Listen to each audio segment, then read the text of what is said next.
Johnny, Yeah. how's it going, buddy?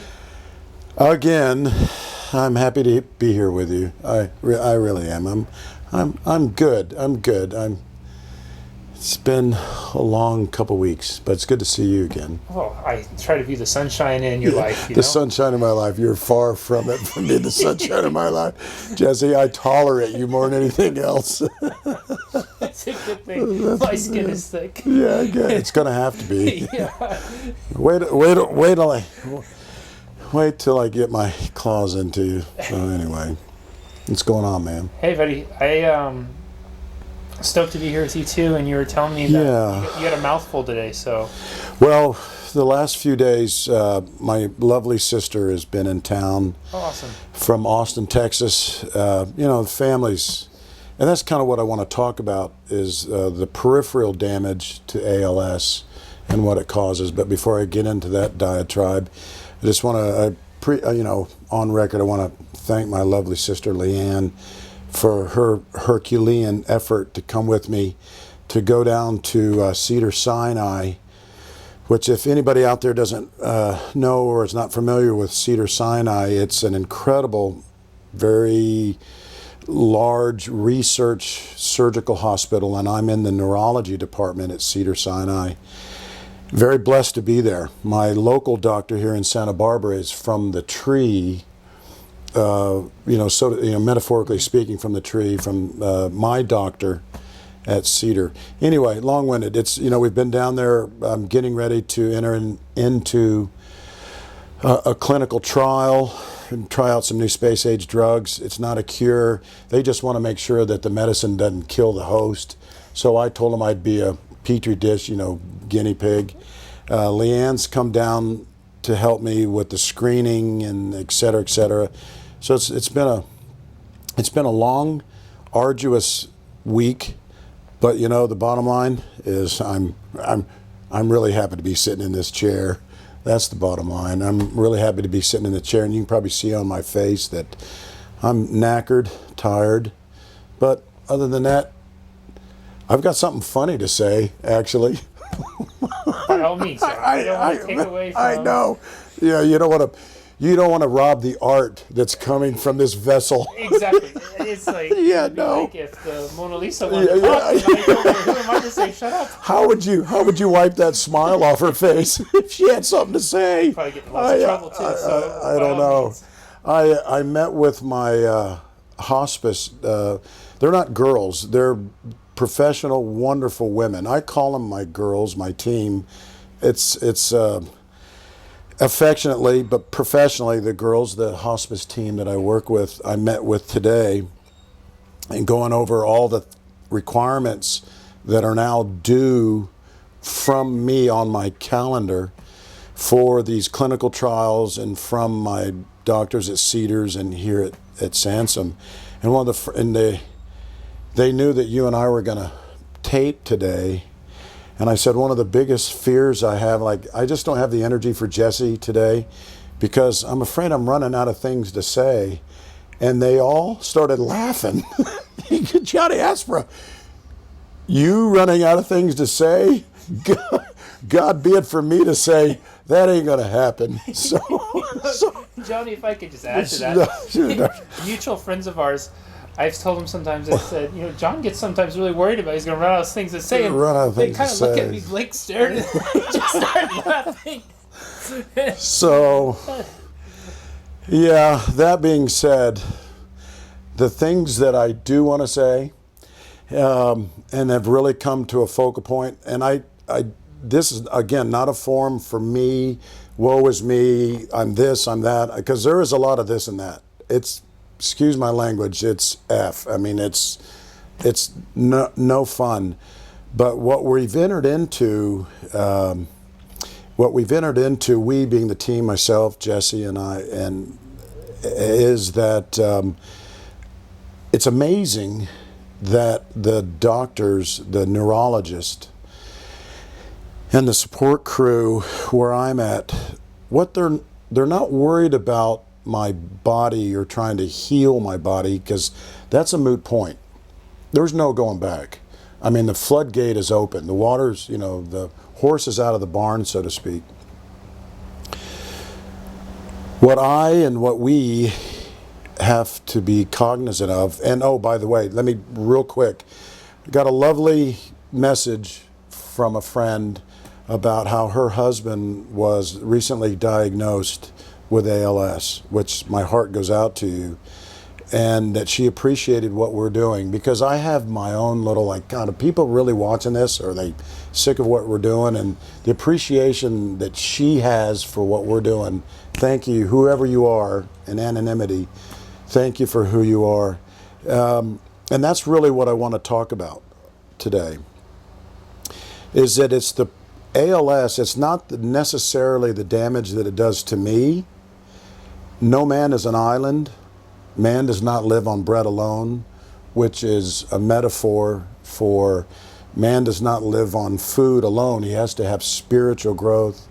He has to have art and language and culture to be a true man or to be a true human being. And going back to my original spot, entering into this new phase of ALS for me as it progresses is the peripheral damage that it's doing to the people around me.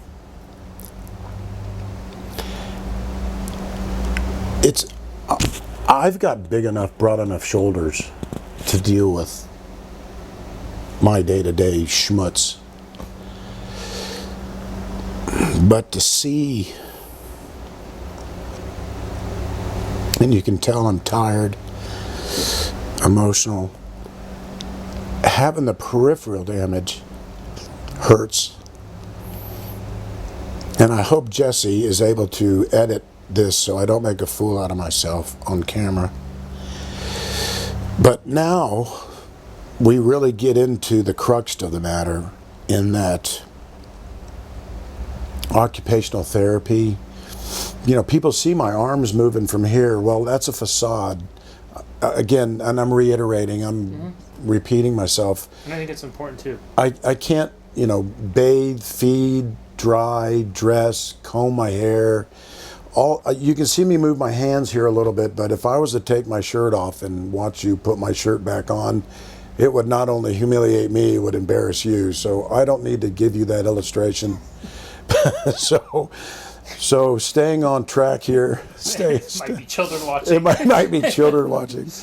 But it's the phase, to the woman specifically that wrote in to our friend whose husband's been recently diagnosed with ALS, and those who out there might be with MS, with Parkinson's, with any brain disorder, with any spinal injury. Yes, the person, the daughter, the son, the brother, the husband, the cousin, the uncle, the child, yes, they can handle it. After a while, we come to the grips of the injury, the brain disease that we have, but it's the people around us that is so gut-wrenchingly painful. So now my doctors and the team of doctors at Cedars, Sinai, and Sansom, they're not worried about my physical body. They're not worried. We're not spending any time on, oh, John, maybe if we try this drug or we try this exercise. And I'm so tired of people saying, if you have an edible or try some oils or that'll work for you. Listen, we're on remember we talked about that freight train going downhill, no brakes, loaded with coal.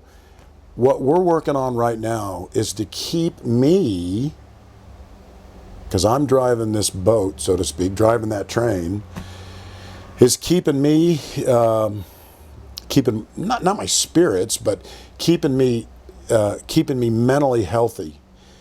Depression, anxiety, just forlorn, just giving up. So here's what happens to the people that are out there, to the woman that was out there, and your autoimmune, our autoimmune system starts to take a dump because we can't sleep. And obviously there's depression and anxiety that's involved with our day-to-day waking and who we are. So that weighs on us. So right now, what's the date today, Jess? It's May 19th. May 19th, 2000. Yeah, May 19th, 2016. Is that from here on out we work on my mental and spiritual stability and my mental and spiritual strength, so that I can keep the people around me strong. I can keep myself strong and fight off anxiety, depression, and all the other things that happen to us. Because what happens is that through the progression of the disease, I become so dependent on people, and it's having to let go. It's literally having to let, I don't know what the metaphor would be, but maybe having to let in my mind, I see a boat that's tied to a dock in a storm. And if you don't let the boat go, the boat's going to crash and wreck the dock and wreck everything else. So you untie the boat and let it adrift. And that's kind of where I see my body, not me as a human being, but me as my body. I have to untie myself from my body to let those around me take care of me. And the pain that they go through to keep me afloat is becoming the painful part. We're getting heavy. Now, everybody out there, if this makes you uncomfortable and you want to turn the channel, you can. For those of you that are out there that may have someone who's directly involved in what we're going through as our team, pay attention, because mental strength, spiritual strength, family strength is what's going to get you through the long days of winter. In the beginning, I was full of piss and vinegar, bravado, machismo, that I'll fake it till I make it. I'll just keep going and I'll pretend it's not there. And now those bullets have been spent of faking it to make it. And now I'm faced with the reality of I have to depend on everyone that's around me. And if I don't let go, it's going to hurt everyone around me, and it's going to hurt me. It's going to hurt the process. So, as we like to say, that's about all I have to say to that.